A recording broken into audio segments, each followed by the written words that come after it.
Fala galera, seja bem-vindo ao podcast Arquitetura de Alta Performance. E hoje estou recebendo aqui meu amigo Vabo, que para mim é uma honra, um cara que é um mentor, professor, cara que eu me inspiro muito. Vabo, seja bem-vindo. Cara, muito obrigado. E queria que você se apresentasse para o nosso público, a galera que busca melhorar a sua empresa, que busca melhorar um pouco o seu dia a dia de trabalho. Então a gente vai falar um pouco sobre oratória, sobre gestão de pessoas, a importância de uma boa gestão com o time e também com as pessoas no nosso dia a dia. Então, eu queria que você se apresentasse e ficar à vontade aí, falar o que vem aí no seu coração e que você acredita que vai agregar para a galera. Grande Ari, que prazer participar aqui desse podcast, que é o podcast mais importante de arquitetura do Brasil. Poder aqui participar, uma grande honra para mim. Obrigado pelo convite, você sabe que eu sou seu fã nas iniciativas que você tem, já estivemos juntos em algumas iniciativas, então prazer enorme poder participar aqui e poder compartilhar com o público a minha paixão. Você citou aí oratória, gestão de pessoas, eu me apresento como sendo um engenheiro de formação, professor por vocação e empreendedor por missão. Então vamos passar aqui por alguns desses pontos no nosso encontro de hoje. Espero que seja útil e divertido para quem esteja nos assistindo. Com certeza, acredito que vai ser muito divertido, como você colocou a relação da paixão.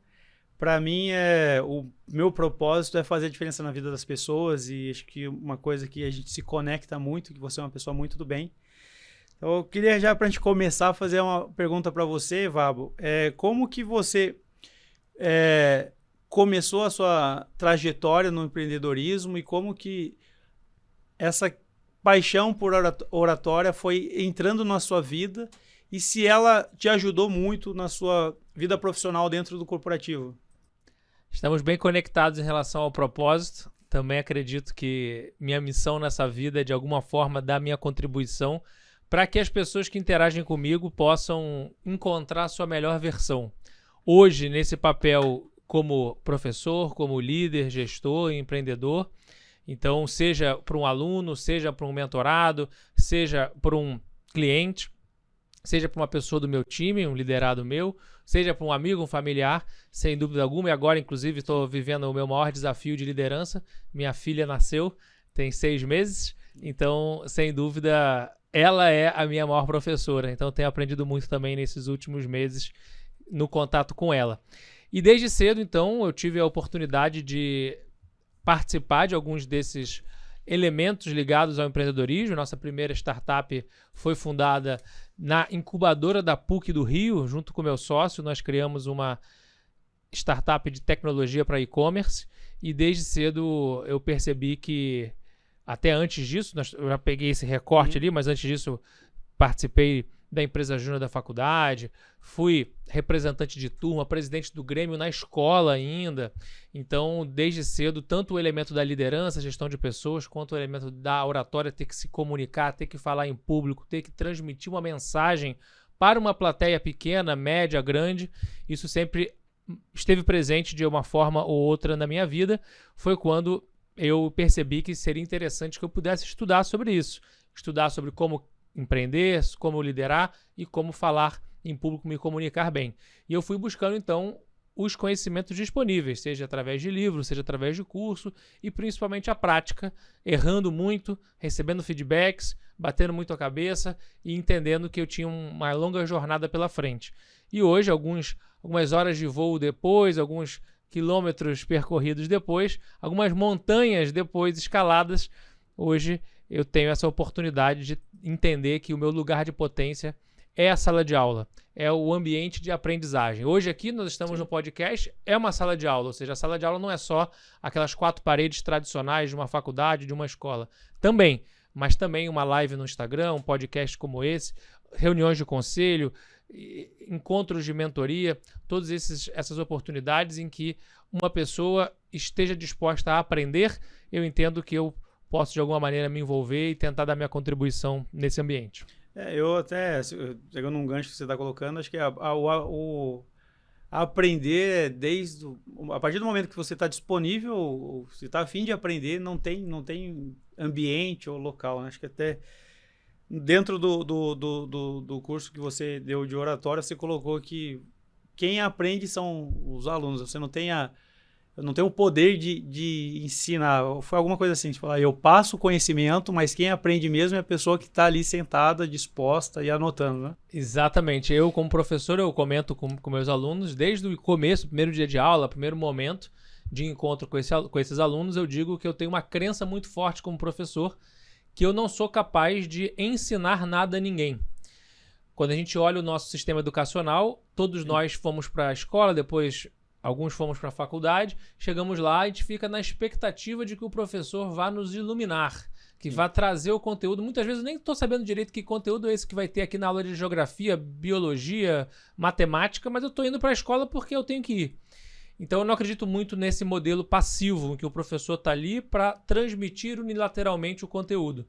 Eu acredito muito mais no modelo em que o professor ele cria um ambiente, ele triangula os conhecimentos, ele gera uma experiência, ele provoca reflexões. E a partir daí o aluno passa a decidir se faz sentido, se é útil, se quer aprender. Então não é um foco no professor ensinar, mas no aluno aprender. O papel não é que eu ensine, mas que os alunos aprendam. Ou seja, o protagonismo não é do professor. O protagonismo é dos alunos e com isso eu vejo que essa postura mais ativa, principalmente hoje, para competir pela atenção dos alunos com rede social, com sono, com outras atividades, cada escolha de uma atenção para uma aula, para um conteúdo, você está renunciando outras 80 possibilidades. Então eu acredito muito nesse modelo e não é muito diferente do papel do líder. Quando a gente pensa se o objetivo do líder é que o líder motive, que o líder engaje, que o líder ensine, nós vamos ter um desafio, uma limitação. Quando eu faço com que o papel do líder seja um mediador, um moderador, assim como é o do professor, até porque toda interação de liderança é uma interação de educação, nós então colocamos o protagonismo na outra pessoa, no cliente, no aluno, no nosso liderado. Assim, levando isso em consideração, para mim faz todo sentido. Quando eu comecei a estudar, eu tinha bastante dificuldade no início, porque eu não entendia ou não fazia muito sentido o que eu estava aprendendo, né? Então, com o tempo, você começa a ter uma educação um pouco mais seletiva, você busca o conhecimento que você consegue colocar em prática naquele mesmo momento. Às vezes, no seu próprio curso de oratória, a gente estava conversando, eu tinha insights durante o treinamento e eu já mandava mensagem para o meu time, ó, faz isso, coloca isso. Então, esse tipo de conhecimento, para mim, ele é muito útil e concordo 100% com você que realmente, se a pessoa não estiver disposta a aprender, pode ser o melhor professor, que a pessoa não vai conseguir sair do ponto de inércia, vai ficar sempre no mesmo lugar. Então, cara, com certeza você é para mim, foi um dos maiores professores que eu já tive, apesar de vou somar assim, dar uns 7 ou 8 dias todos os cursos que eu fiz com você, e foi muito bom, e muito bom mesmo.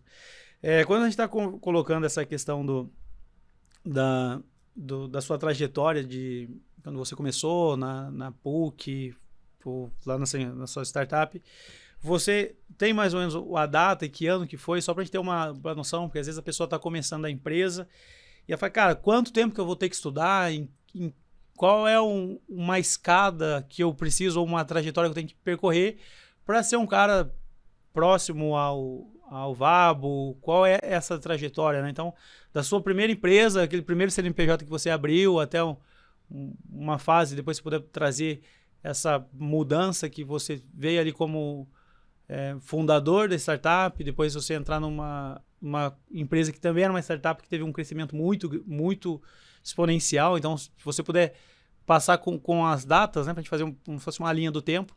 Vamos lá. Só para a gente conseguir... Opa, vou me comparar com o Vabo, acho que isso faz sentido para mim. A meta, na realidade, é ser melhor que o Vabo, né? Porque se for ser igual ao Vabo, não faz sentido. Tem que ser melhor do que eu. E esse é o objetivo, cada um na sua própria jornada. Então, estava comentando, fiz a faculdade de Engenharia de Produção na PUC, depois eu emendei, entrei em 2003 e formei em 2007.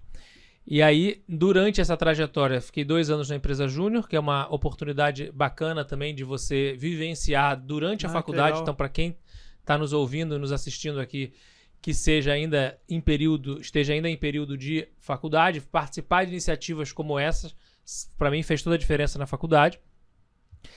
E também eu peguei todas as eletivas da engenharia as matérias de empreendedorismo. Então, isso também fez uma diferença. Então, tanto a empresa júnior quanto o empreendedorismo como eletiva, para mim, foi o que fez a PUC valer a pena, principalmente fugindo ali daquelas matérias clássicas da engenharia, que são um pouquinho mais pesadas, digamos assim.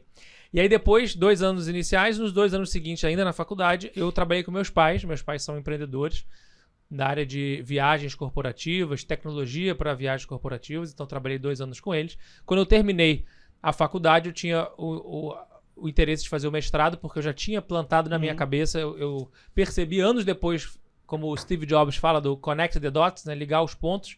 Quando eu liguei os pontos, eu vi que eu queria ser professor, mas não aquele, como eu comentei agora há pouco, não aquele professor tradicional.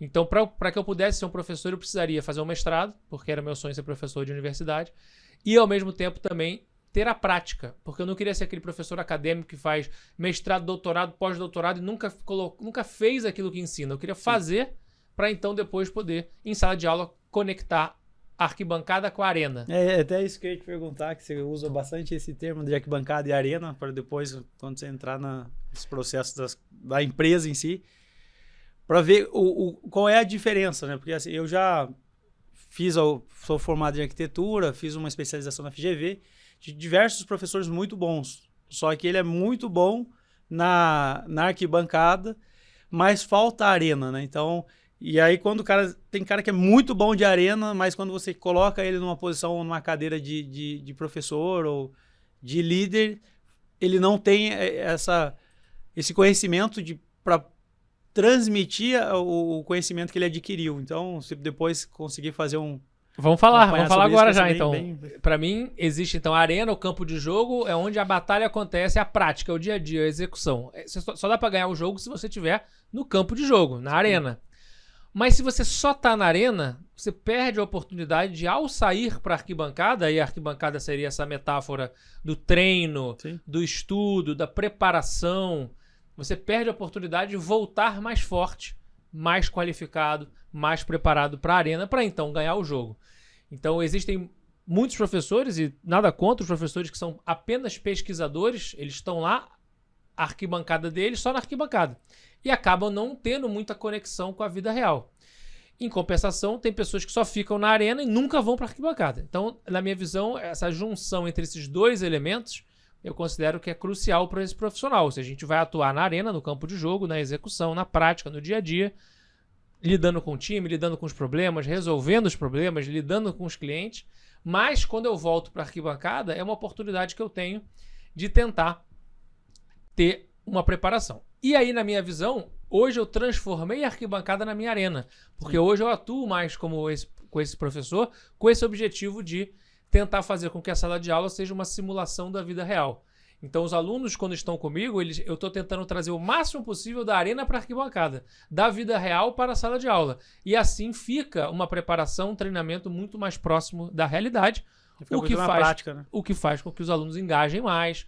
Tem esse método, como você comentou, que é o método amanhã de manhã. Ou seja, nós vamos debater aqui temas, não são temas nessa sala de aula que você só vai aplicar daqui a 4 anos quando você estiver no seu estágio ou daqui a 6 meses quando você tiver essa questão na empresa. Não é isso. Você vai aplicar amanhã de manhã. Tanto é que você deu o exemplo agora que durante o treinamento já estava mandando mensagem, você estava aplicando aquilo. Ou seja, imediato, aplicação imediata. Muito parecido com o que nós tivemos na escola quando a gente estudou a mitocôndria, né? Quem aqui na sala de aula estudou a mitocôndria?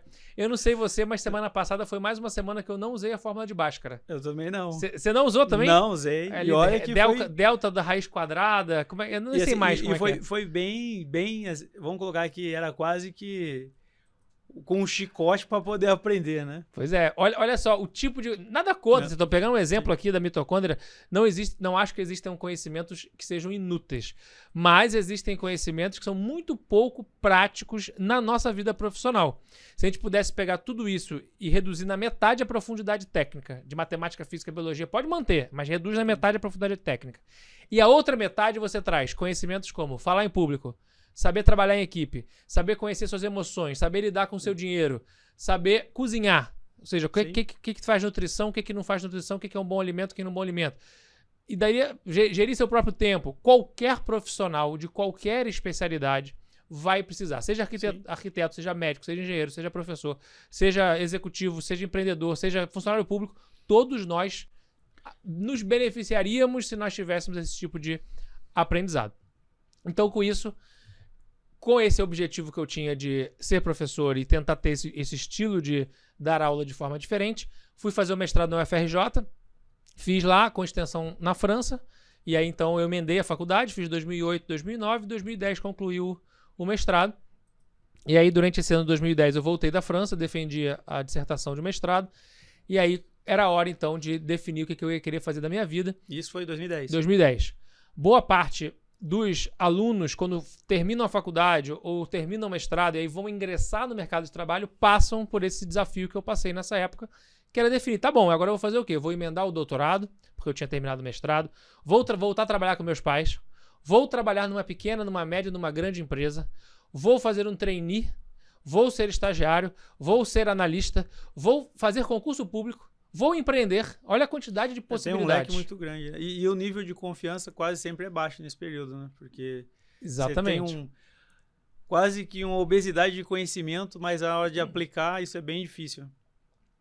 E pois como foi aí para você definir em cima de todos esses caminhos, qual seria o caminho que o Vabo ia percorrer? Tem alguns métodos que ajudam a gente a tomar decisões desse tipo, são aquelas decisões cruciais na vida. Inclusive tem um estudo de Harvard que mostra que tem as 4 ou 5 decisões na sua vida que vão determinar quem você vai ser no longo prazo. Por exemplo, essa questão de curso que você vai estudar, ingresso no mercado de trabalho, com quem você vai casar, essa é uma decisão crucial, quem você vai querer passar o resto da sua vida juntos, se vai ter filho, se não vai ter filho, são algumas dessas decisões chaves da nossa vida. Se você vai morar nessa cidade ou se você vai mudar de cidade, vai continuar no interior. São mudanças quase que não volta atrás, né? Algumas são, por exemplo, teve filho, vai ser pai, vai ser mãe para sempre. Sim. Mas tem algumas que, eventualmente, talvez você saiba aquele negócio de dar 3 passos para trás para ter que dar depois 5, 6 para frente. Às vezes quando você tem que fazer uma mudança de carreira, né? Mudança de carreira, mudança de país, então tem todo esse mudança de área de atuação. Eu sou da arquitetura, agora eu vou para psicologia, sei lá, você muda completamente. Então são aquelas decisões cruciais na vida que vão fazer toda a diferença.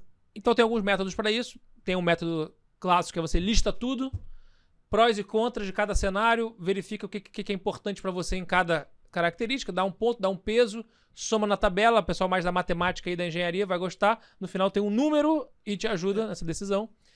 Você acha que, assim, junto com esse método, né, que hoje, pelo menos para mim, é mais latente essa questão do propósito, você trabalhar com o que gosta, você identificar os seus valores, você acredita que dentro desse método, se a pessoa consegue listar coisas que para ela é inegociável, vai ajudar nessa tomada de decisão? Sem dúvida alguma, até porque tudo isso que você falou agora é um exemplo de autoconhecimento.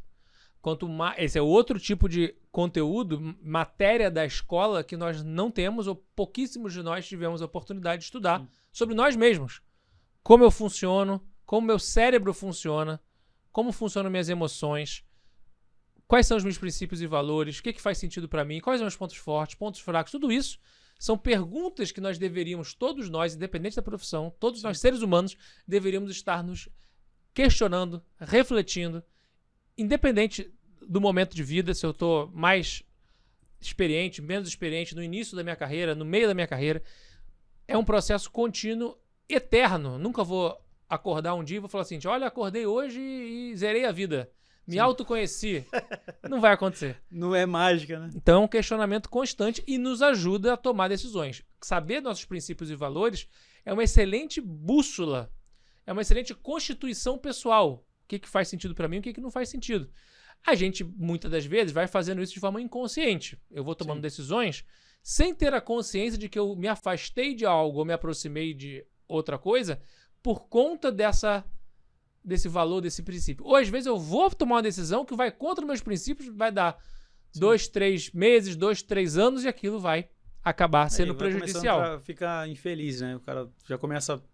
Não sei se isso pode ser um dos indicadores do cara mudar de profissão ou carreira, que às vezes entra na faculdade por incentivo do pai ou de um amigo, e aí na metade da trajetória o cara percebe que eu não gosto de fazer isso, e aí tem que começar tudo de novo. Pois é.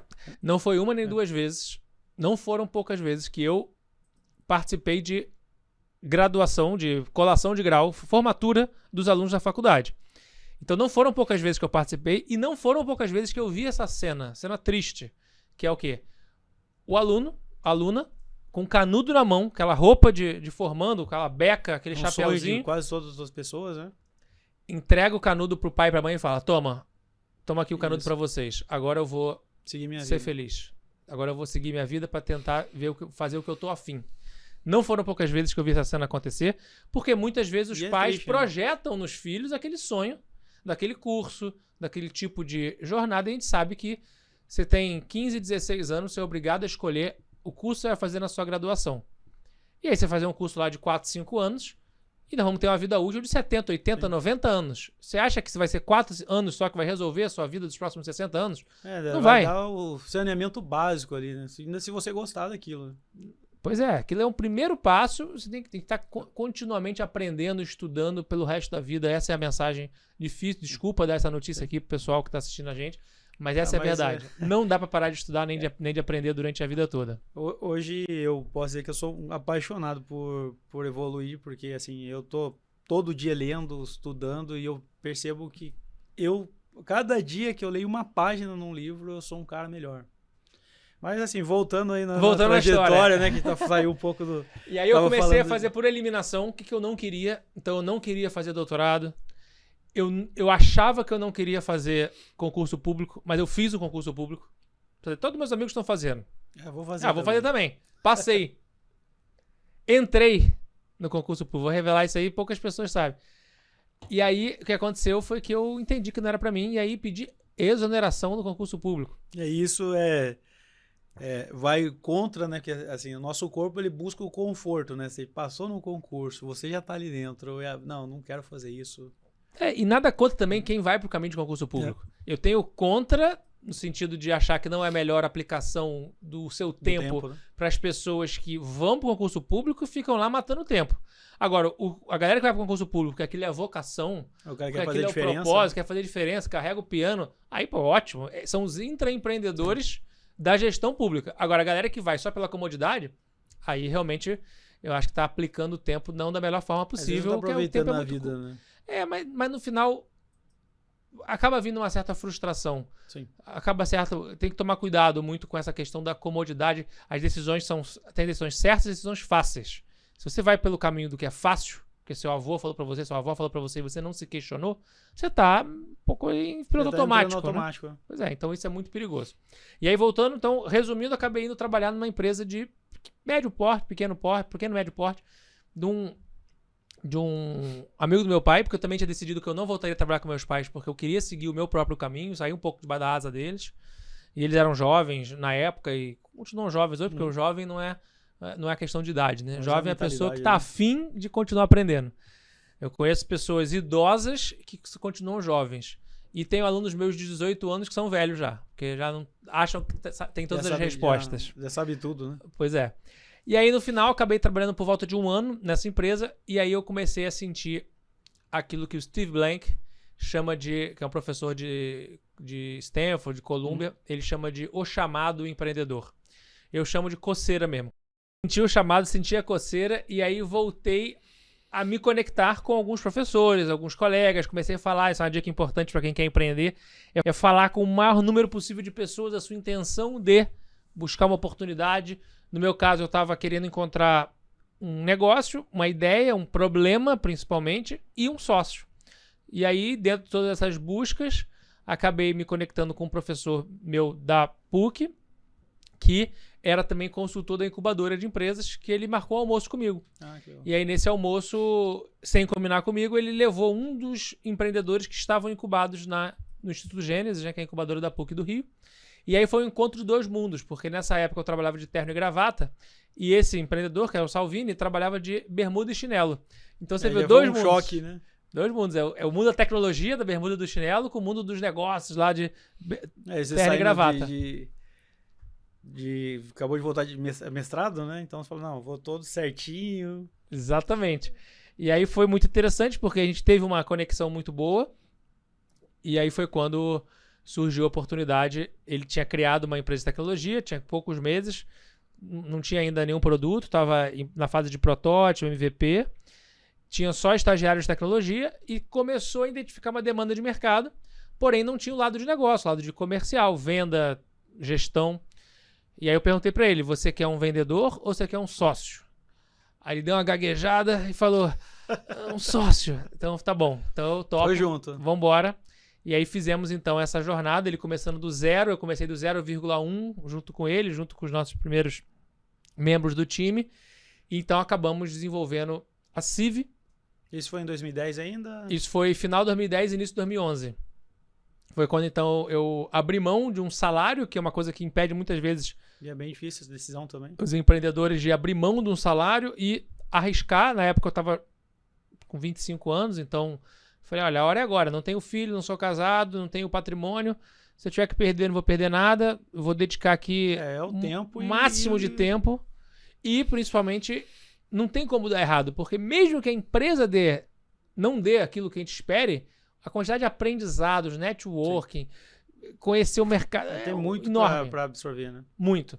Então foi uma jornada muito legal. A gente passou por tudo aquilo que os empreendedores passam, de encontrar um problema, encontrar um cliente, achar um produto, um serviço que pudesse resolver aquilo, achar um modelo de negócio, receber investimento. Aquele professor que nos apresentou, o professor Sérgio Yates, grande abraço para ele. Ele foi o nosso primeiro investidor anjo. Depois a gente recebeu o investimento também do pessoal da Arpex, que futuramente criou a Stone. E aí a gente conseguiu os primeiros clientes. Aí depois a empresa acabou o dinheiro. Aí quase quebrou a empresa. Aí depois a gente conseguiu manter a empresa. Como é que ficou emocional nesse período, né? Pois é, na época eu estava com muito pouco aprendizado em relação à inteligência emocional. A gente vai tocando o barco, né? Vai com os recursos que a gente tinha, com a educação formal, cognitiva, técnica que a gente teve.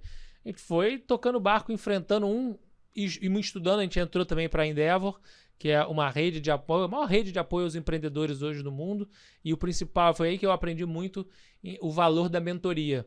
Porque a principal proposta de valor da Endeavor é uma ONG no Brasil, uma instituição de apoio aos empreendedores de alto potencial com mentores, presente em mais de 50 países. Então, conectavam esses mentores com a gente lá que estava no meio do olho do furacão. Aí você fala que vem um cara que já passou por aqueles problemas, que também está com o objetivo de poder somar para a vida do outro e ajudar. Exatamente. Já está num estágio mais avançado, passou por aquilo, senta comigo 2 horas, eu falo todos os meus problemas para ele e ele me ajuda a pensar, a refletir. Tem aqui um frame, tem um livro, tem uma palavra de apoio. E no final do dia, aquela hora daquela pessoa era muito difícil você conseguir acessar. Então você precisava ter alguma coisa que pudesse conectar. E a Endeavor fazia essa ponte. E aí foi uma experiência muito bacana também. O próprio pessoal da Arpex, da Stone, ajudou muito nessa mentoria, com os outros investidores que a gente teve também, com o próprio Endeavor. E aí foi ajudando a gente a ir lidando com os obstáculos. E foi quando a gente acabou, depois desse período de 5 anos de operação da CIV, a gente acabou comprando algumas empresas, fazendo a fusão. Que legal. E virou o CIV Group, né? o grupo CIV, e que a CIV em si criou um segmento novo no e-commerce brasileiro, que era o segmento de inteligência de preços, precificação dinâmica, e aí a gente acabou fazendo a fusão de outras empresas que tinham o mesmo perfil de cliente, mas com soluções complementares. E esse grupo de empresas a gente acabou ficando mais forte, porque juntou todo mundo e acabamos recebendo uma proposta para vender esse grupo de empresas para o nosso principal cliente da época. E aí foi quando a gente acabou fazendo essa venda. Esse processo, Vabo, você de construir a empresa, tipo, se juntar com um sócio, é um casamento, você passar por esse período de receber investimento, depois ficar sem dinheiro e você começar a construir a empresa novamente com a ajuda de um mentor. Esse processo foi de 5 anos, até você começar a criar um grupo. E em algum desses momentos você pensou em desistir do negócio ou não? Ou você estava sempre muito otimista?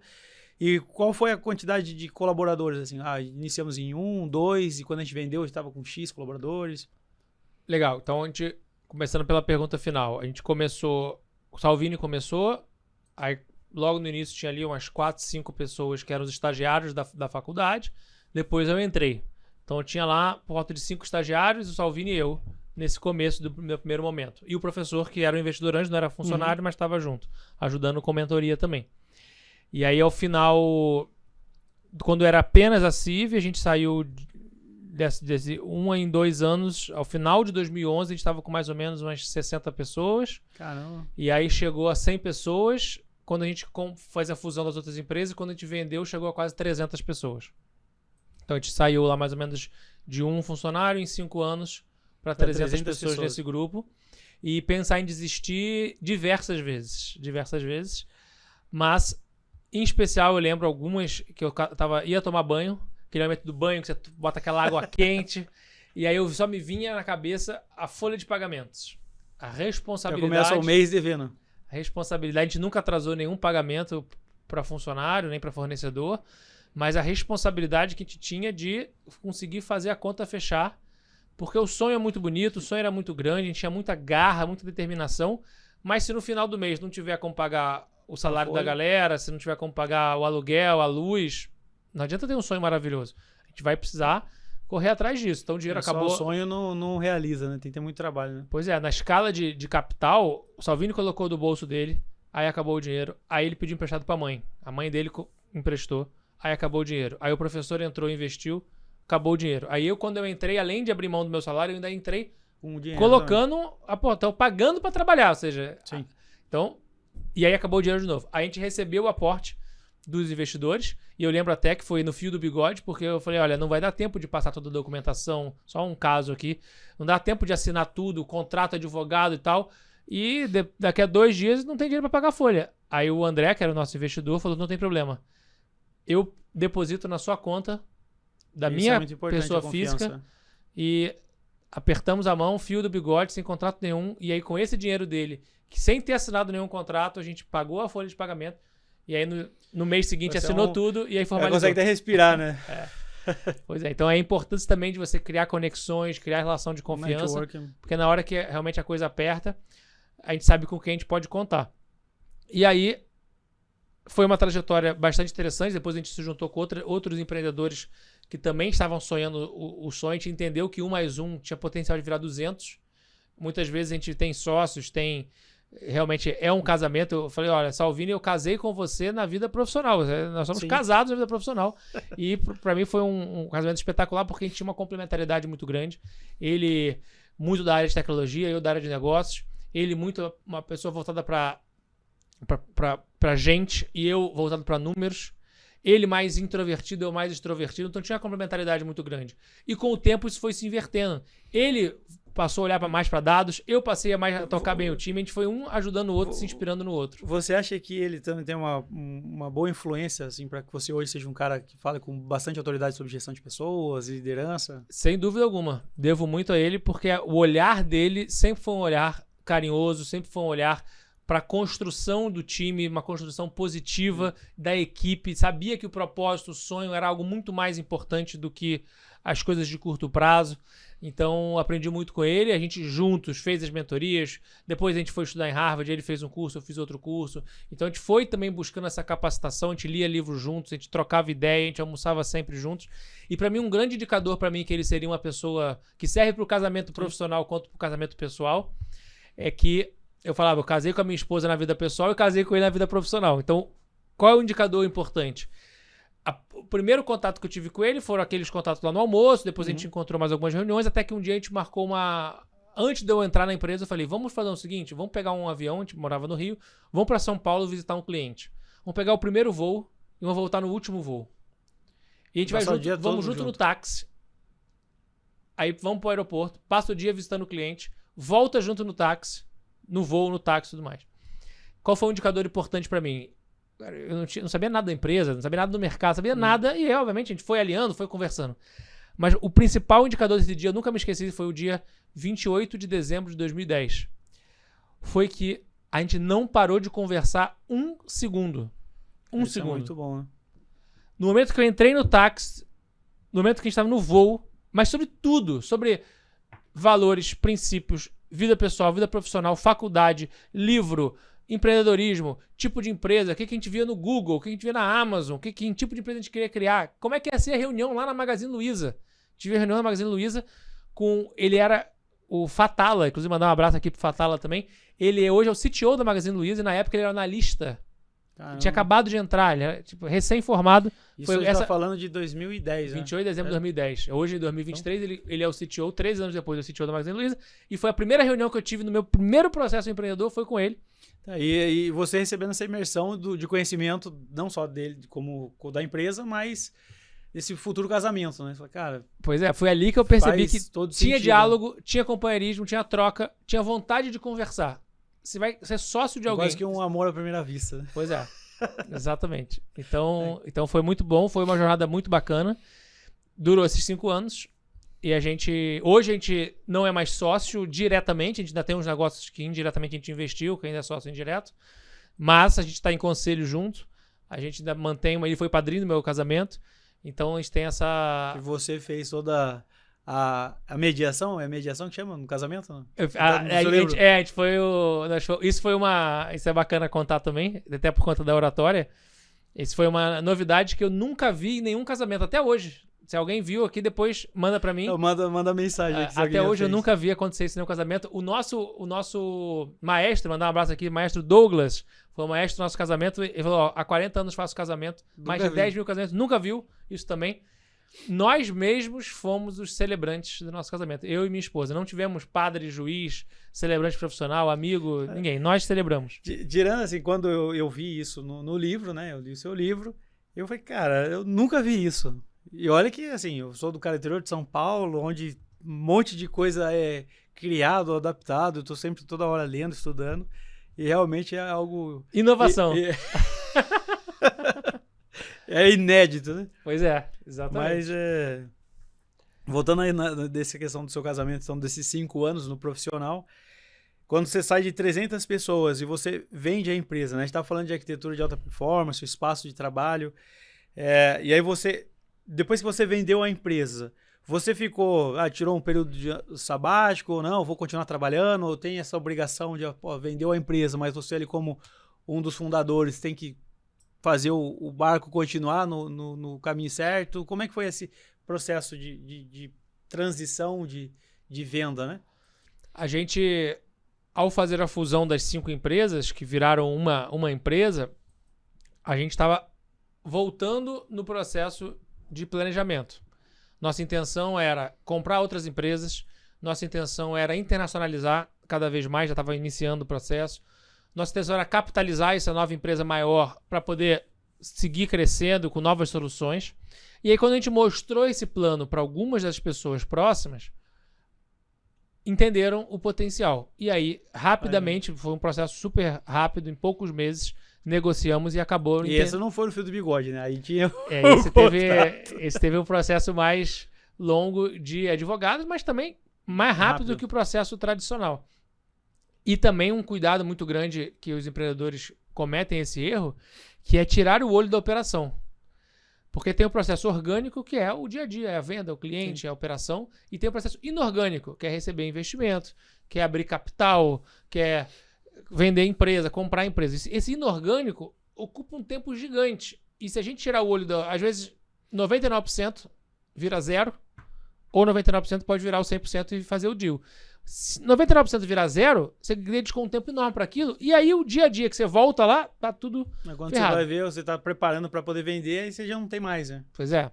Então, o que realmente ganha o jogo é o orgânico. O inorgânico, ele complementa, ele é um meio, ele potencializa, mas o que ganha o jogo é o dia a dia, é o cliente, é o time, é o produto, é o serviço, é o modelo de negócio. Então, com isso, eu e Salvini, a gente focava no dia a dia, e o time dos nossos investidores conduziu toda a negociação, tudo aquilo que era relevante, importante, a gente era envolvido mais na discussão ali da cláusula, eles blindaram a gente pra gente não tirar o olho da bola. E aí, conclusão, a gente não deu para tirar sabático, porque tinha uma responsabilidade ali, o contrato previa que a gente continuasse. Então a gente passou a pegar essas 5 empresas e migrou para dentro da empresa que comprou a gente. E era uma empresa de mais de 80 anos de história, uma empresa de 10 mil funcionários. Então a gente no início a Civi era só um jet ski. Quando fez a fusão virou Civi Group, virou a lancha. E agora a gente está indo para dentro do transatlântico. Agora vai em mares mais pesados, né? Pois é, então essa era uma coisa também que é um discurso importante para o time, eles entenderem que antes eles estavam nadando numa piscina. Agora você vai nadar no oceano. E no oceano tem muito mais oportunidade. Tem muito mais risco também. Sim. Mas tem muito mais oportunidade para quem está afim de crescer, se desenvolver, evoluir. E aí foi por isso que a gente fez esse processo. Foi um fechamento de ciclo importante. Foi uma nova experiência para mim também, em que eu, depois daqueles 5 anos empreendendo, eu entendia que eu não tinha mais a caneta. Minha caneta era eu e Salvini, a gente decidia tudo. Obviamente tinha governança, tinha investidor, mas no dia a dia nós éramos co-CEOs do processo. Passamos a não ser mais. Passamos a ter CLT. Sim. Então fomos lá. E uma coisa importante é que, em paralelo, eu sempre estive em sala de aula, até durante a CIV lá. Até acho que ia te perguntar, né? Porque você já tinha essa questão de ser um cara apaixonado e que ele sempre tá passando conhecimento. Como que uma correria, ou você tá num... que eu vivo isso no dia a dia, que é essa loucura de ser empreendedor, e ainda você conseguir ter um tempo ou virar a chavinha para poder ser simpático, às vezes, com pessoas que vai para uma sala de aula cheia de problema. Como consegue equilibrar esses pratinhos aí tudo ao mesmo tempo? Né? Tudo na vida é questão de priorização. Então eu tinha como prioridade, eu sabia que tinha ali um outro chamado. Eu falei do chamado do empreendedorismo, tem um chamado da vocação da sala de aula como professor. Então, 7 da manhã. A primeira aula que eu dava era 7 às 9. 9 saía a empresa era na incubadora, né? Então 7 às 9. 9 e 10 eu estava já trabalhando. Que era o horário que provavelmente... Sim. Então, Tem gente que começa a trabalhar nesse horário. Pois é, então eu começar muito cedo. Acordo mais cedo, vou lá, dou a aula. Com o tempo também eu precisei ir muito para São Paulo, então eu consegui reorganizar os horários na faculdade. Porque no início você não tem escolha, assim, é o horário que tem. Terça e quinta, 7 a 9 você vai. Dá o seu jeito. Com o tempo você vai fazendo um trabalho legal, os alunos vão gostando. Então aí eu consegui organizar para dar aula de 7 às 11 na sexta-feira só. Então eu conseguia ir de terça a quinta em São Paulo, pegava o último voo quinta-noite, 7 da manhã estava em sala de aula, dava até 11, e depois eu me organizava para sexta e segunda, trabalhar do Rio, terça, quinta em São Paulo, né? A gente foi organizando. Mas nesse meio tempo tinha curso que eu fazia à noite, tinha reunião, viagem que eu fazia para os Estados Unidos, para poder participar de congresso. Então, assim, tem um monte de atividade que o objetivo é você se organizar. Eu sempre tive muito foco em organizar minha agenda, em ter a prioridade bem definida em relação... Aí também tem outro ponto. Eu não cuidava tão bem da minha saúde. Então, como é que vai ter 48 horas no dia, né? Então, isso é uma coisa que, quando me perguntam assim, qual conselho você daria para você mesmo lá no início? Esse foi um erro grave que eu cometi. Não cuidar bem da minha saúde física e minha saúde mental. Então, essa versão aqui que você está vendo aqui era 13 quilos a mais. Caramba! É o que acabou acontecendo, ou seja, péssimo. Sim.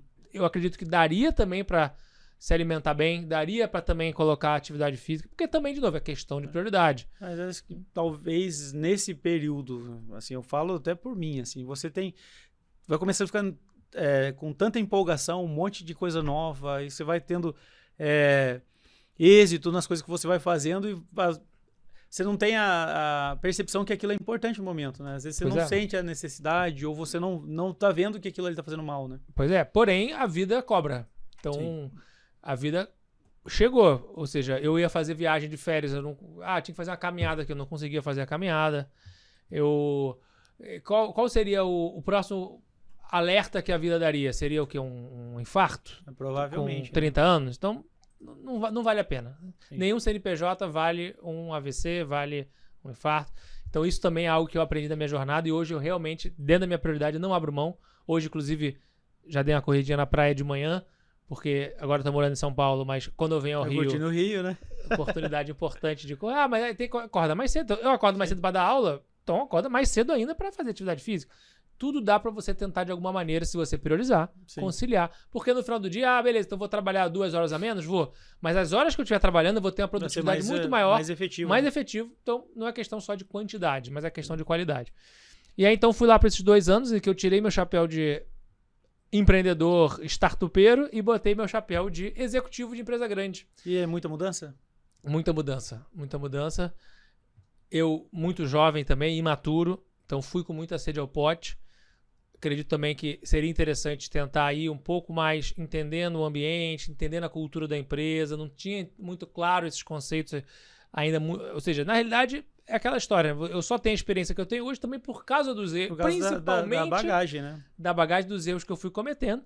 E aí, com isso... Então, mas foi uma experiência muito bacana. Todos os principais lideranças do Civigroup foram exportadas para desafios maiores, tanto eu quanto o Salvini também, lá dentro da empresa que nos adquiriu. Então foi uma experiência muito bacana também para entender esse novo ambiente, inclusive para saber que não era o que eu queria para mim. Tanto é que deu 2 anos de contrato, eu encerrei e segui meu caminho para outros desafios. Mas sou super grato a tudo o que aconteceu, essa experiência que eu vivi lá, as pessoas envolvidas, porque foi um fechamento de ciclo e foi um aprendizado desse novo ambiente de empresa muito grande que eu entendi que para mim não fazia sentido, mas tem várias pessoas que sabem navegar muito bem. E até quando a gente traz para o que você colocou da arena e arquibancada, quantos alunos que vão fazer aula com você que está nesse processo, né? Tá entrando numa empresa desse tamanho, então quando o cara fala, cara, hoje eu não tô tão legal porque aconteceu isso, você, cara, eu te entendo, realmente isso é difícil. Então realmente esse processo de arquibancada e arena, eu até fiz um paralelo aqui, acho que não só para quem está ensinando, mas acho que para todos os líderes, né, se tem essa possibilidade, com certeza acho que é um outro casamento, a gente falando de mais um casamento, acho que é um casamento bem importante. Sem dúvida. Minha meta é que os meus alunos e meus liderados não cometam os mesmos erros que eu cometi. Seria muito bom você aprender com os erros dos outros, porque aí você evita a dor. Mas, muitas vezes, mesmo a pessoa sabendo, a pessoa precisa passar por aquilo, então tudo bem. Mas vai ter ali algum caminho facilitado nesse processo. Vabo, assim, a gente está conversando aqui já há bastante tempo e assim, acho que não chegou nem no 10% das coisas que eu queria te perguntar. Você tem um período muito, muito importante, acredito que seja muito importante para a sua construção profissional e até o nome que você tem, que foi essa evolução junto com uma empresa que depois abriu a Nasdaq, né? Não sei se a gente pode falar o nome da... Sim, então. Aí depois de ter encerrado esse contrato, eu voltei para trabalhar com os nossos investidores, que é o pessoal da Estônia. E aí foi uma oportunidade bacana. Que é o do André. O André que foi o nosso investidor lá atrás, lembra que eu contei que deu o cheque no fio de bigode. No fio de bigode, exatamente. Então ele fundou a Estônia, que hoje é a 4ª maior adquirente do Brasil. Ela é uma empresa de maquininha, de cartão de crédito, uma empresa de tecnologia para o varejo. E aí eu tive a oportunidade de trabalhar 2 anos lá também, dentro desse período, na área de pessoas, na área de educação, e participei lá da abertura do capital na Nasdaq, que é o IPO, lá em Nova York, uma experiência também única, muito bacana. Junto na imersão do G4, eu tive o prazer de ser mentorado pelo Bernardo, né? E aí ele fala sobre a questão da Estônia, fala muito do propósito aquele jeito calmo dele, falando do propósito da Estônia, que é ajudar o empreendedor brasileiro, né? Ele falava que as grandes potências de bancos, às vezes sempre está dificultando o empreendedor, o cara que carrega realmente ali o Brasil nas costas. Ele fala, cara, hoje na Estônia a gente treina o nosso time para realmente fazer a diferença na vida do empreendedor. E aí ele fala muito, assim, esse processo da Estônia eu acompanhei até um pouco mais de perto, teve um desses processos que a gente ajudou ainda estava na fase da Arpex para a Estônia, quando a gente fez o escritório deles aqui no Rio. Mas ele tem que por sinal, ficou espetacular. Você já fez reunião na sala do Mário, Star Wars. Exatamente. Como cliente da Custódio, assino embaixo, foi demais. Ficou muito legal mesmo. Obrigado, acho que assim, é bem importante esse feedback. Mas eu ia te perguntar, qual é a importância para você, assim, depois que você entrou na Estônia, você estava num período, acho que já ouviu você falando em outros momentos, de contratação. Eu tinha 5 anos para contratar 300 pessoas e acho que teve momento na Estônia que vocês contratavam isso basicamente por mês, né? Aí eu falo para você assim, como que existe um processo, e até fazendo um paralelo, eu vi uma entrevista do CEO da Hotmart que ele fala que não dá nem para ter processo, você tem que ser realmente muito forte com relação a propósito e cultura, porque é muito rápido. Para vocês faz sentido? Você entende que nesse momento, até quando eu fiz o curso com você, o Bernardinho e o Basaglia, que é a questão de liderança, né, de gestão, como que para você, assim, esse processo de contratar 300 pessoas por mês, na prática funciona mesmo ali na questão da arena? em fazer onboard, contratação, entrevista. Como que é isso, cara? Como foi esse processo? É animado, divertido. Então imagina o seguinte, primeiro contei para você sobre o ambiente de startup. Contratamos 300 pessoas, por volta de 300 pessoas, contratamos mais, né, porque tem saída e entrada, mas um fluxo médio ali de 300 pessoas no decorrer de 5 anos.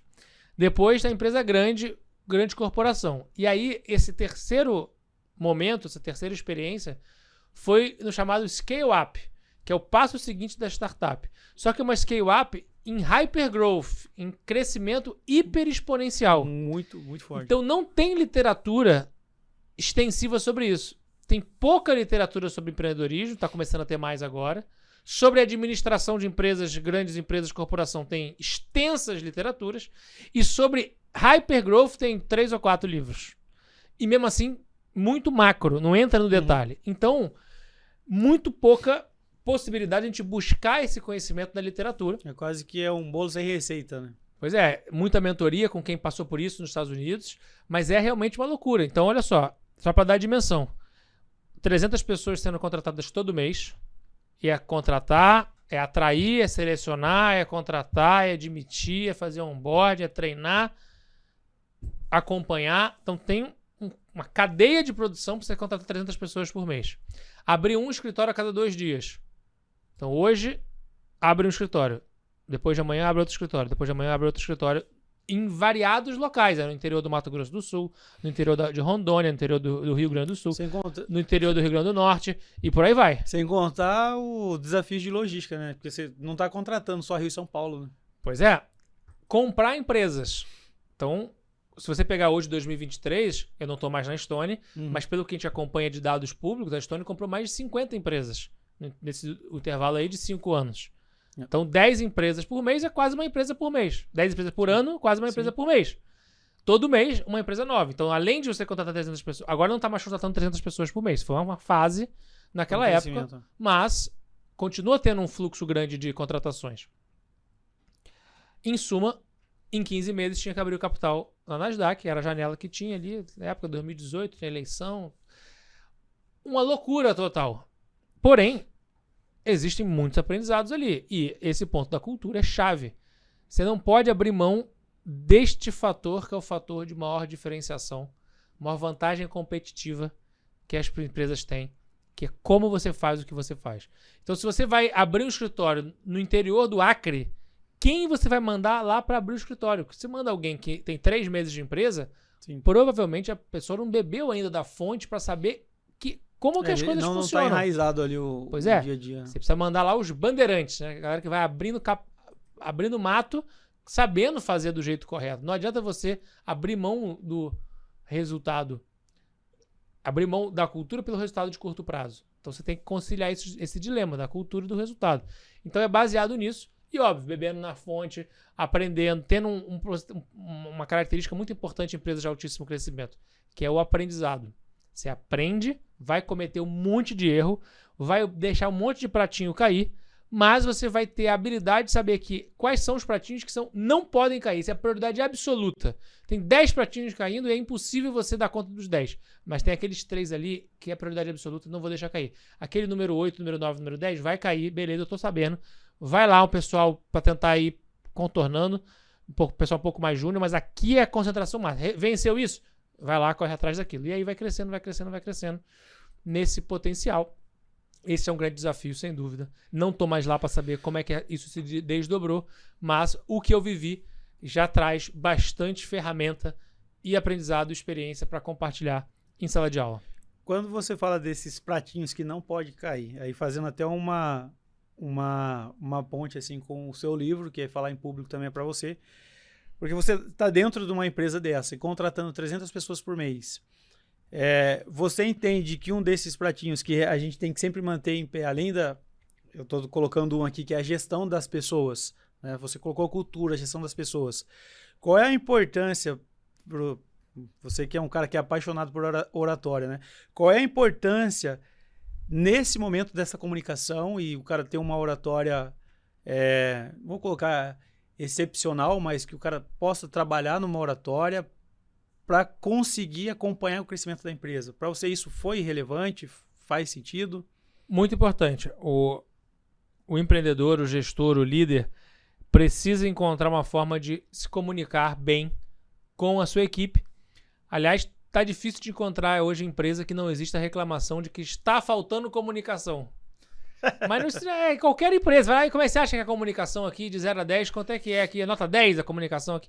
Não dá, porque tem ser humano envolvido. Se tem Rio, tem São Paulo, tem filial, tem departamentos diferentes. Às vezes está na mesa de trás e a comunicação não está fluindo bem.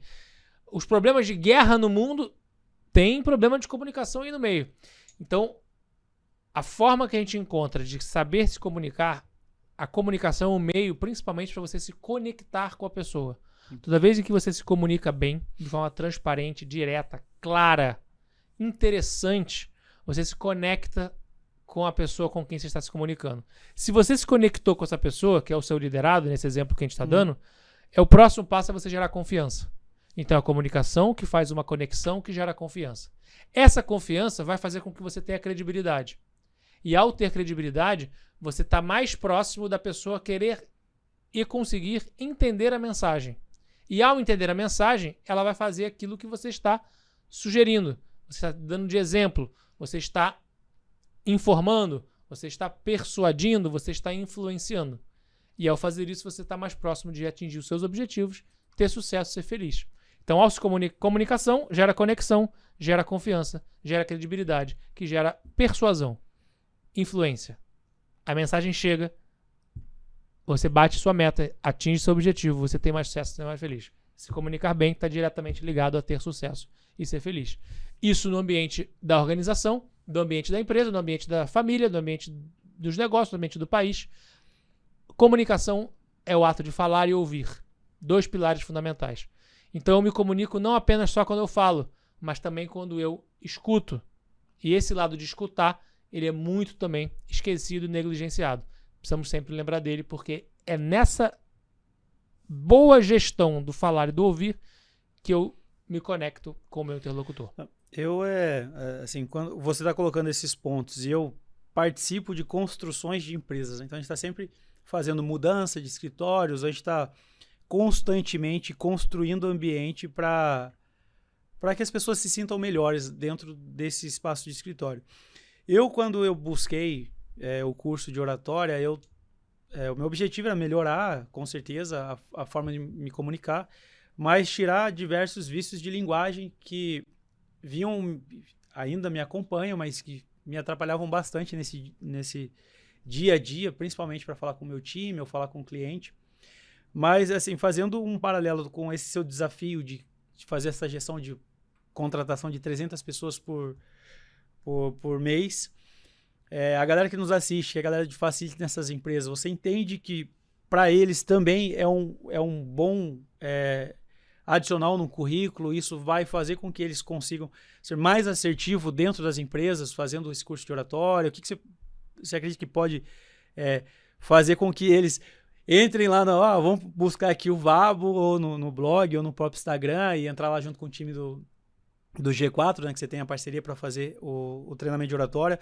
Você então entende que faz sentido sim para eles, que com certeza vai agregar para a carreira e também para o ambiente de trabalho? Estou convencido de que toda vez em que você investe em você mesmo, em que você dedica um tempo para sair do campo de jogo, para ir para a arquibancada, numa boa arquibancada, num ambiente de aprendizagem, e é o que nós sempre estamos propondo com nossa imersão de oratória, é um ambiente em que, mais só do que você ter acesso aos conteúdos de como é que você fala bem, como é que você usa bem postura, gesto, expressão facial, como é que você usa bem a sua voz, se não tem vício de linguagem, como é que você olha bem para as pessoas quando você está falando, se comunicando.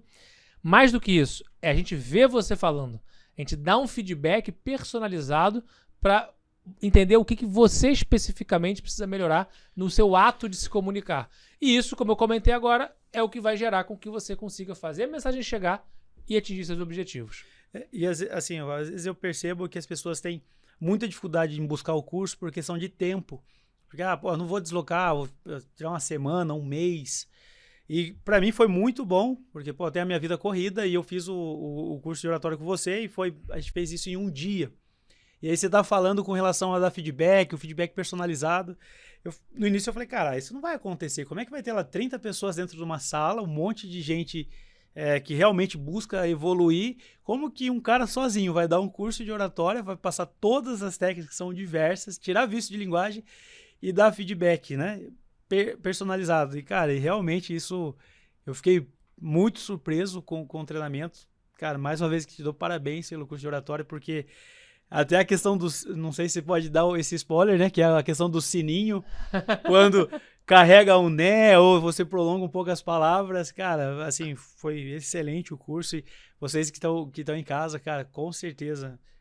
Tô aqui puxando sardinha para você, porque realmente é um curso que me ajudou muito. Até criei depois dentro aqui do nosso escritório, que é o curso de oratório faixa azul, onde eu ia pegar um pouquinho que eu aprendi com você para colocar em prática aqui dentro do escritório, para que eu pudesse também treinar, né, e aprender. Acho que uma das coisas que também aprendi com você é que a gente absorve muito mais quando a gente está ensinando, né? Então, sem dúvida. Cara, parabéns pelo curso de oratório. Acho que foi um divisor para mim também, um divisor de águas dentro do meu dia a dia.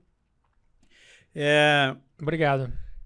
Aí, seguindo nessa linha dentro do corporativo, assim, você vem falando sobre a questão da oratória, e o curso que você fez, que eu fiz com você, que tem a participação do Bernardinho e também do Basaglia, você fala muito sobre gestão de emoções, gestão de pessoas, você fala bastante sobre como você pode ser um líder, mas não aquele líder que educa na porrada, mas sim aquele cara que é exemplo, né? Exato. Então, não sei se você pode dar um resumo, eu sei que é um conteúdo muito pesado, mas se pudesse trazer um pouquinho, por que você entende que o líder, ele é só existe, acho que você comentou, né, que tem uma única forma de ser líder, então eu queria que você pudesse trazer um pouquinho esse ponto. Boa, vamos lá.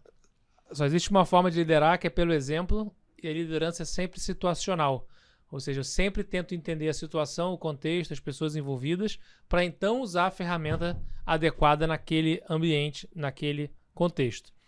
Então, essa imersão, uma outra imersão que nós temos também, eu, Bernardinho, nosso técnico do vôlei, e o Basaglia. Olha aí, hein? Temos você ganha esse troféuzinho aí, ó. Da imersão. Merecido. Aí tá o livro do Bernardinho aí também. Vou trazer ele aqui, né? Depois até fazer quando você falou da sua filha. Aqui, como transformar suor em ouro. Só te cortando aí, por favor, hein? Que eu perguntei pro Bernardinho como que ele conseguiu transformar o Bruno, o filho dele, num campeão, porque é difícil, um cara que é campeão de tudo, que consegue ter um filho que também é campeão de tudo, né? E aí você tá falando da sua filha, depois a gente fala um pouco sobre isso, ele fala que além do Bruno, ele tem mais 2 filhas, e aí ele fala, cara, todos eles eu apoiei, fala, você vai fazer o que você achar melhor. E se você decidiu fazer isso, tem que se esforçar ao máximo para você fazer o seu melhor no que você escolher, né? Então, é isso aí. Só um adendo que o Bernardinho me falou na imersão. Esse é um exemplo de liderança, ou seja, aquele paradigma do líder antigo, que não era o líder, era o chefe, seja o pai e mãe que impõe as suas vontades, os seus sonhos nos filhos, seja o professor que está ali só para unilateralmente transmitir, despejar conteúdo, seja o gestor da empresa que só trata todo mundo do mesmo jeito. Esse paradigma de liderança, pai, mãe, professor, gestor na empresa, é o paradigma século XIX. Precisamos falar sobre o paradigma século XXI, que é exatamente esse estilo de liderança que é voltado para servir, que é voltado para ouvir, que é voltado para extrair do liderado a sua melhor versão, que transforma o potencial em potência, colocando as pessoas nos seus lugares de potência, para que então elas possam ser felizes e entregarem resultado com produtividade, com efetividade, muito melhor do que se estivessem ali sendo obrigadas a fazer algo que sem vontade. Então esses são os 3 dias que a gente fala sobre princípios, sobre conceitos, mas também sobre ferramentas, de como que os líderes podem fazer para atrair, engajar, desenvolver e inspirar o seu time para construir uma cultura de alta performance, em que você não vai entregar resultados voo de galinha. entrega um resultado bom, depois curto prazo só. É um resultado de consistência, com disciplina, com resiliência, com trabalho em equipe, com autoconhecimento, com coragem, com humildade, que são habilidades fundamentais para que o líder possa, ao liderar com vulnerabilidade, gerar confiança, se conectar e, com isso, o resultado é um desdobramento natural dessa construção desse time de alta performance. Então a gente fala sobre entrevista, sobre feedback, sobre sucessão, sobre demissão, faz parte da vida do líder, sobre como ter conversas produtivas, como liderar a si mesmo. Antes de querer liderar o time, também preciso liderar a mim mesmo, com autoconhecimento, com inteligência emocional. Então é um final de semana bastante produtivo, que eu também tive a honra de ter você como meu aluno, e muito proveitoso, útil e divertido, intenso e divertido com os nossos alunos, que nesse caso as imersões não mais são, meu contato não só com os alunos de graduação, mas nessas imersões são para executivos, empreendedores que estão numa fase de vida que muitas vezes podem cair na armadilha de achar que já sabem tudo. Eu tive um aluno que falou, Vava, há 30 anos que eu entrevisto, dou feedback e demito pessoas. O que você vai me ensinar aí de novo? Aí, primeiro que eu não estou ali para ensinar ninguém, eu já avisei isso, né, desde o começo. Ele está ali para aprender, né? Pois é. E aí, esse é o grande desafio. O desafio da pessoa entender que eu, como professor, não sou capaz de transmitir nenhum conteúdo para alguém que acha que já sabe tudo. Se a xícara está cheia, vai transbordar. Então, a pessoa precisa ter essa noção de que o aprendizado é algo contínuo para a vida toda. E se a gente puder fazer parte da jornada dessa pessoa, é sempre uma alegria para nós. Cara, assim, realmente esses 3 dias, assim, quando eu fui para essa imersão, eu estava nesse desafio de construir um departamento de gestão aqui dentro. Admiro muito você, o Basaglia, que não é fácil ser CEO da Michael Page há 16 anos, né? Acho que Pois 16 anos. Pois é. E o Bernardinho, a gente dispensa comentários. O Bernardinho, nosso treinador, e o Baza, um grande mentor, CEO espetacular. Aprendo, todo o contato que eu tô com o Baza, eu aprendo algo novo. É impressionante. Eu acho que foi até ele que falou que a gente, na cadeira de líder, a gente tem que estar disposto a receber um trabalho nota 6 e ajudar a pessoa a chegar no nota 7, 8 e 9, né? Acho que foi. Pois é. Não sei se foi você ou se foi ele que colocou então, isso. Esse é o processo de delegar. Porque se você quer crescer, o líder, o empreendedor, o fundador é o gargalo de crescimento da empresa, o principal gargalo. Porque você, por ser fundador e empreendedor, você já está fazendo algo ali nota 9, nota 10. Só que você vai passar a bola para alguém fazer um trabalho nota 6, nota 7, que você faz nota 9. Sim. Mas ao fazer isso, você pega a pessoa pela mão, educa a pessoa, para daqui a um tempo ela poder estar fazendo nota 11, nota 12, porque o seu nota 10 talvez vai virar nota melhor, 8 né? daqui a um tempo, porque alguém vai fazer melhor do que você. Aí você entendeu a essência da liderança, que é formar pessoas melhores do que você. E assim, trazendo um ponto que para mim foi muito importante dentro desse treinamento da imersão de liderança, que foi um plus. Eu não sabia que ia ter, mas teve a participação do Janotti, né? Pedro Janotti? Sim, Pedro Janot. Janot, desculpa. E mandar um abraço para ele, que realmente quando você fala de vulnerabilidade, foi, acho que, assim, acredito que foi o maior exemplo de liderança e vulnerabilidade que eu consegui absorver num tempo menos de 1 hora. Então, eu lembro que quando ele subiu para dar a palestra, alguém perguntou para ele o que ele daria de conselho para os empreendedores ou para mim, para os outros alunos que estavam ali, que era como que tocaria uma empresa. E ele falou assim, com 2 coisas, ego no bolso e o erro na parede, né?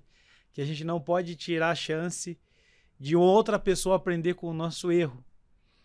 E aí, quando ele fala de vulnerabilidade, ele estava falando e com dificuldade de pegar uma xícara para tomar água, e ele falou que uma das grandes conquistas dele nos últimos 2 anos era ter conseguido acender o interruptor. Então, assim, aí você vê um cara com uma baita carreira, um cara que construiu sendo presidente da Azul, da Zara. Então, realmente, essa imersão foi muito transformadora para mim, foi sensacional, porque tem vocês que já são muito bons, mas, cara, esse momento foi de muita reflexão. Acho que não é insight, né? Assim, você passa um filme na sua cabeça e você fala que realmente a gente tem que colocar o ego no bolso, e isso é bem difícil. Então, assim, parabéns mais uma vez, porque foi um baita imersão e você que fica conduzindo, né? E a gente tá aprendendo com você ali Eu em todo sou o momento. estagiário. Você vê, ó, Bernardinho, Baza, Pedro Janot, olha a quantidade de gente boa que eu tenho a honra de ter uma definição de sucesso. Eu não gosto muito dessa palavra sucesso, mas uma das definições é que sucesso é ser amigo dos seus ídolos. Então eu tive a oportunidade de ser amigo de alguns ídolos meus, Bernardinho, Baza, Pedro Janot e Ari Custódio. Olha, que isso, cara. Entrar nessa linha aí, eu fico até emocionado, que eu não tava esperando. Mas eu ia falar pra você que hoje, se isso é sucesso, com certeza eu tô muito feliz de já algumas vezes a gente conversar e tá gravando aqui esse podcast. Pra mim é uma honra, porque eu me sinto orgulhoso realmente de estar conseguindo conversar com você. Um cara que eu admiro muito mesmo, não só pela questão profissional, mas o que você vive no seu dia a dia. Acho que eu já te falei isso em um outro momento, que é difícil você encontrar pessoas que realmente são de verdades, né? Então, às vezes você coloca uma vida ali dentro da rede social, ou quase todo mundo vive de currículo, né? Que você coloca só o que quer e não tem tanto esse momento de vulnerabilidade ou momento de verdade. Então, não foi à toa que o André lá no início apostou em você no Fio do Bigode, porque realmente você é um cara que inspira confiança. Tá com você é bom porque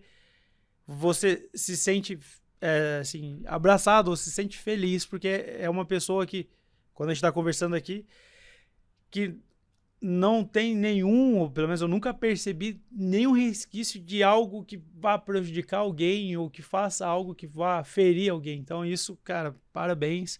Venho acompanhando você nas redes sociais, vendo postagem, até entrando nessa linha de admiração. A gente, em um almoço no ano passado, você falou a importância da meditação, e depois numa mentoria você me indicou o treinamento, uma outra imersão junto lá com a Carol, que foi lá do Santé. Acho que se fosse falar de todos os pontos aqui que você trouxe de benefício para mim, acho que esse podcast ia quase virar uma série. Mas não sei se você consegue trazer um pouco a importância para você da questão da meditação, que você comentou, começou a fazer meditação com 29 anos. 29, exato. E aí você comentando que, aí trazendo um pouquinho a Letícia, que é a sua filhinha, né, para dentro do podcast, que você fala que quer que ela comece a fazer meditação com, se eu não estiver enganado, com 2 anos. Você fala que ela vai ter mais de 27 anos de vantagem, né? Então, o que é isso para você?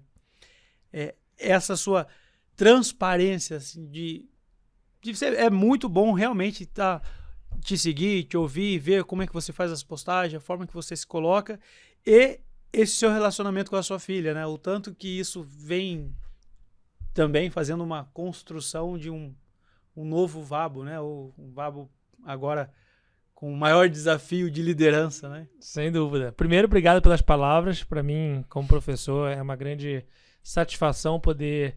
Eu falo que minha missão como professor eu já tive o sonho de... eu vou impactar 8 bilhões de pessoas. Ainda tinha um pouco dessa visão da escala.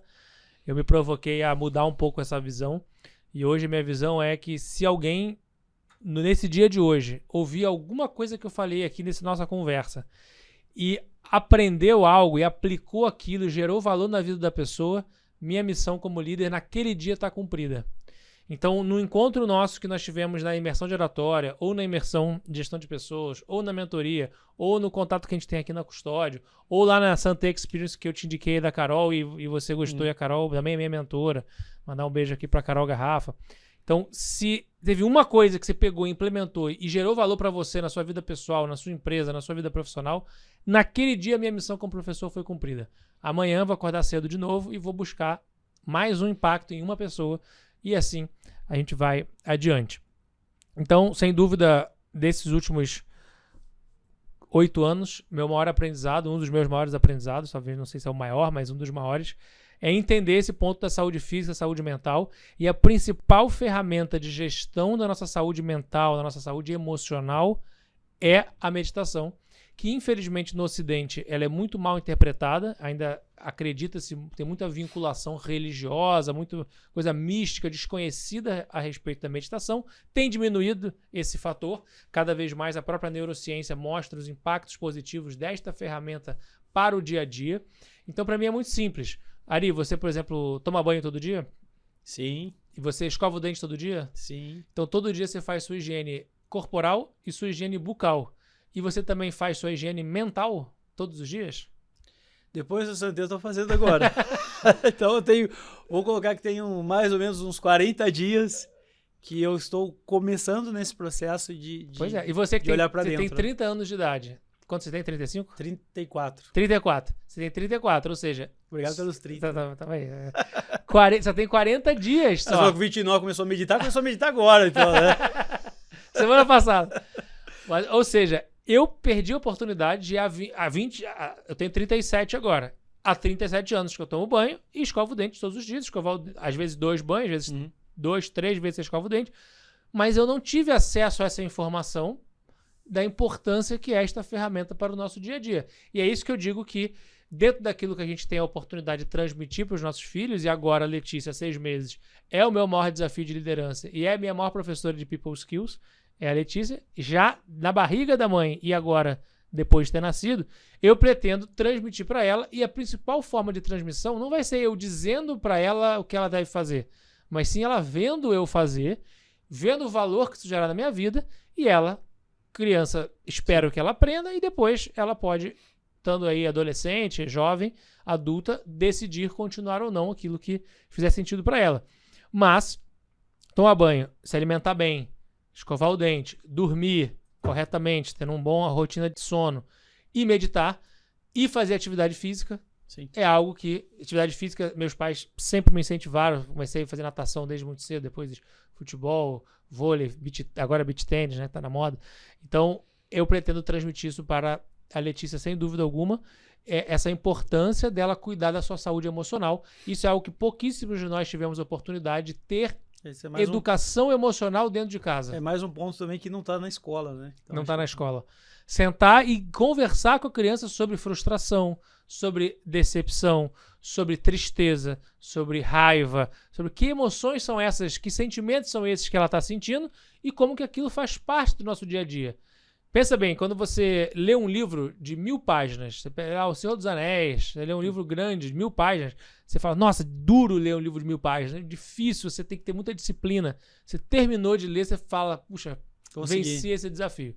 Aí você vai lá e corre uma meia maratona, corre uma maratona, faz um triatlo, pô, duro, hein? Correr lá 4 horas, 5 horas, 1 hora que seja, difícil, mas depois você vence aquilo, desafio físico, você fala com orgulho.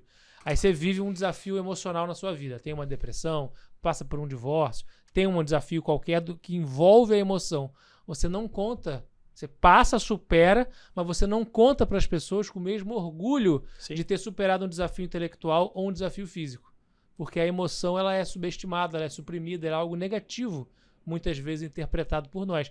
Não é parte de quem somos nós, então a gente não deveria ter esse tipo de abordagem, deveria tratar naturalmente das emoções como sendo algo integrante do nosso dia a dia. Acho que talvez até essa questão da emoção, a gente entra aqui, essa questão do machismo, né? A gente traz muito o seu emocional, o cara é frágil, o cara não é tão forte, não está preparado.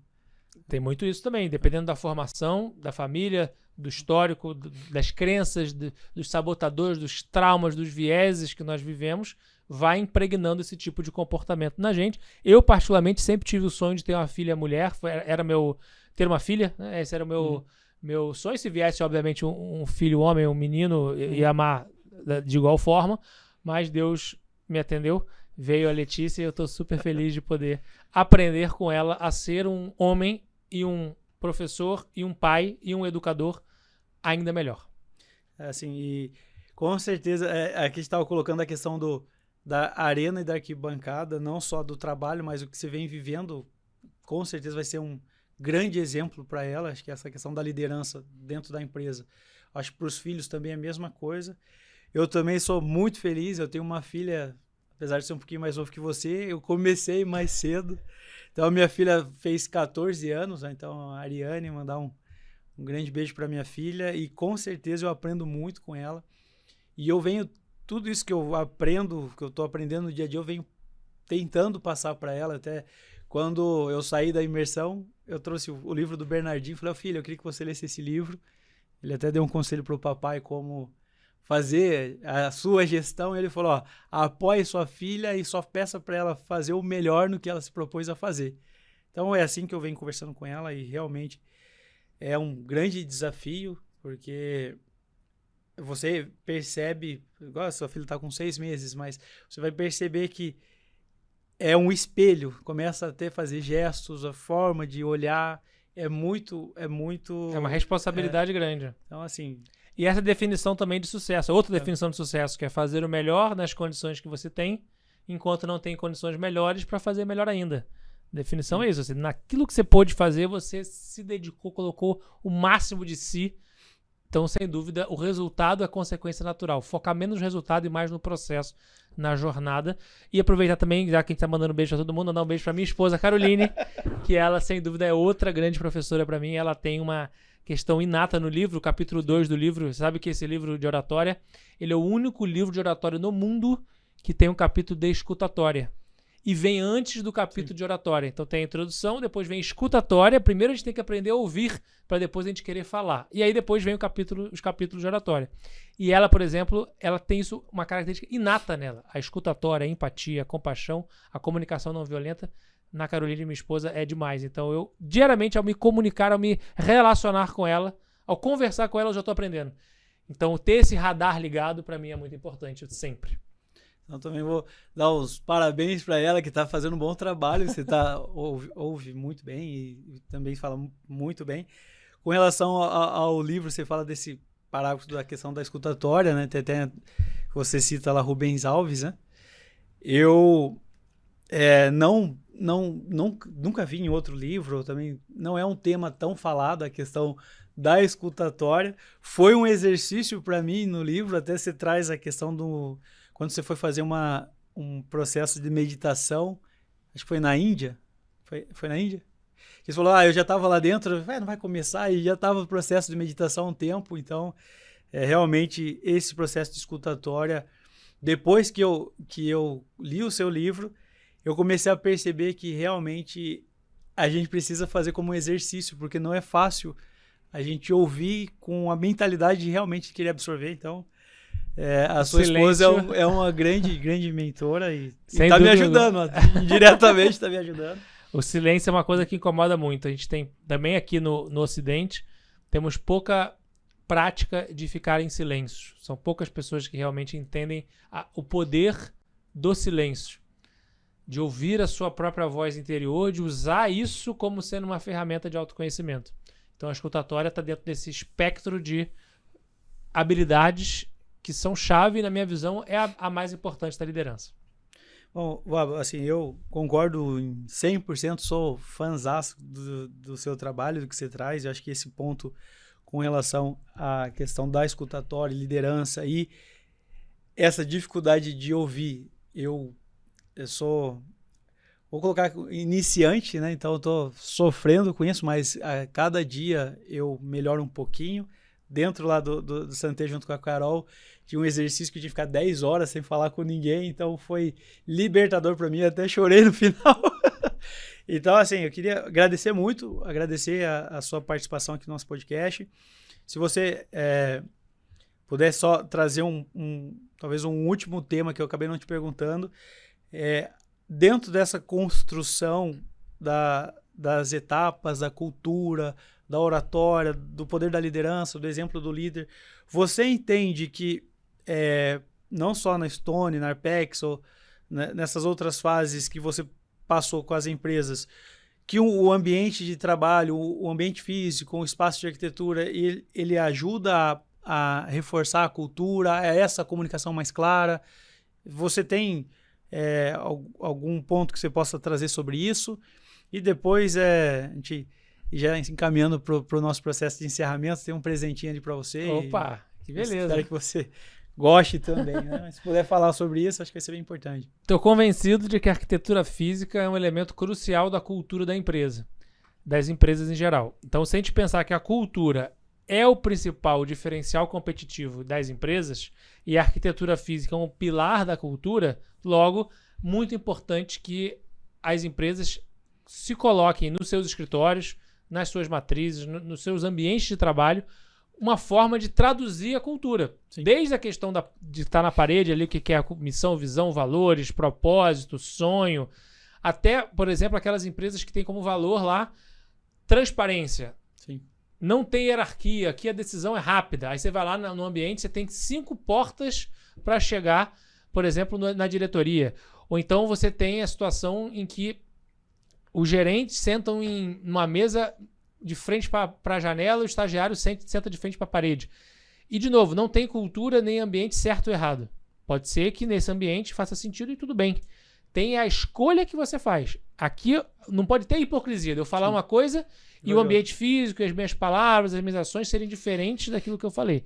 Mas uma vez que você alinhou isso bem, é potencializador. Você entrar num escritório, você entrar numa empresa e você vê como que... É o exemplo aqui da própria Custódio. Quando eu entrei hoje aqui, eu vi que o escritório da Custódio reflete os valores da Custódio. É o nome da sala de reunião, é o que está na parede, são a história da Custódio que está aqui. Então, o ambiente físico reflete tudo isso. Quando eu entrei aqui na Custódio, eu vi os valores sendo representados. É o nome da sala de reunião, é o propósito na parede, são as frases de impacto, são os resultados na televisão à mostra de todo mundo, a disposição física que as pessoas estão trabalhando. Então, vocês fazem aquilo que vocês falam, até porque é o negócio de vocês, então isso não está completamente de acordo.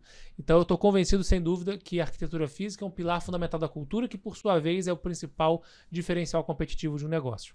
Então, se a gente me permitisse a gente fazer uma analogia aqui com oratória, a gente fala que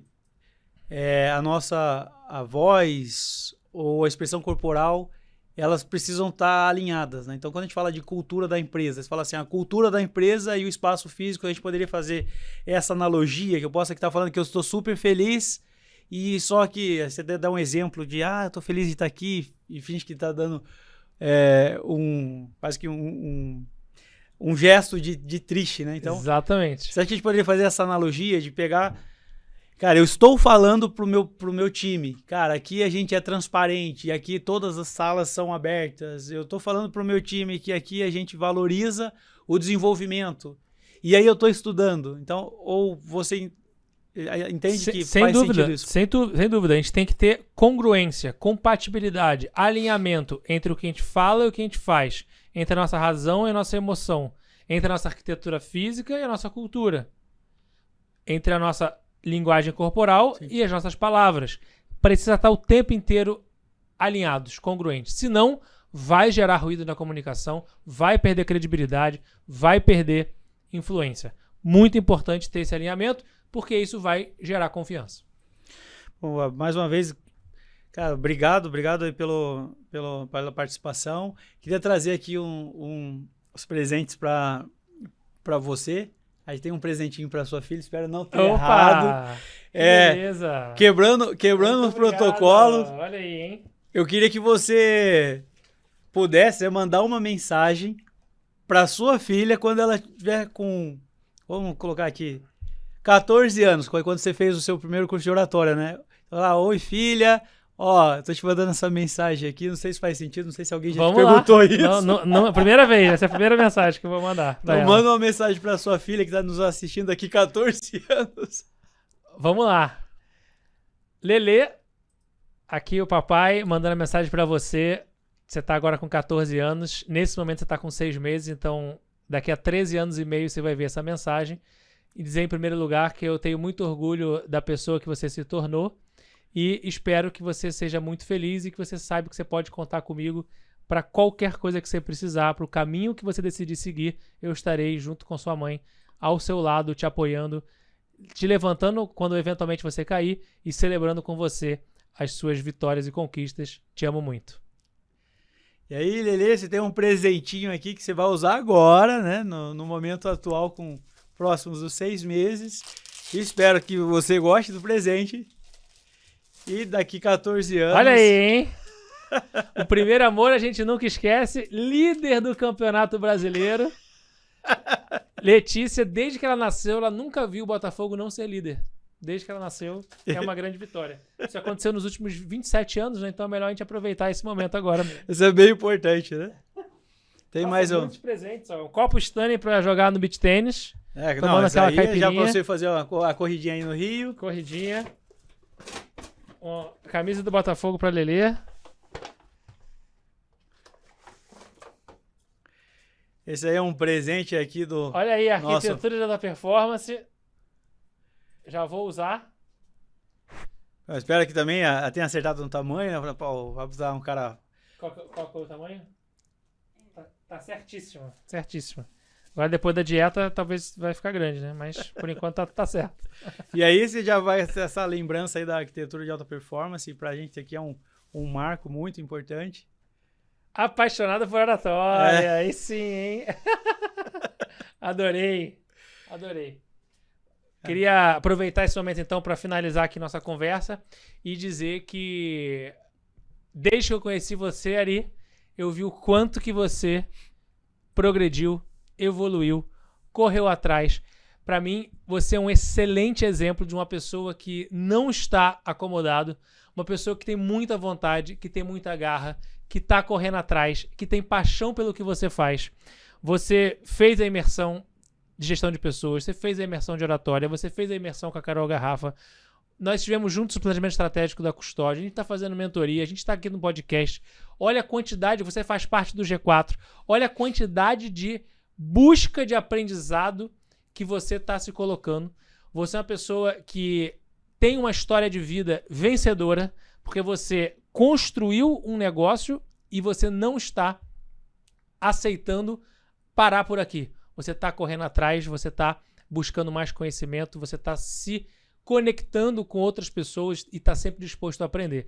Então, dizer para mim que super honra para mim poder ter te conhecido, poder ser seu amigo e poder testemunhar onde você está hoje, e eu estarei junto do seu lado, batendo palma, te aplaudindo, porque eu sei que você ainda vai voar cada vez mais alto e eu espero estar junto com você nessa sua jornada. Obrigado por tudo isso. Eu que agradeço. Aí tá sendo gravado, né? Isso aqui eu vou mostrar para minha filha, isso.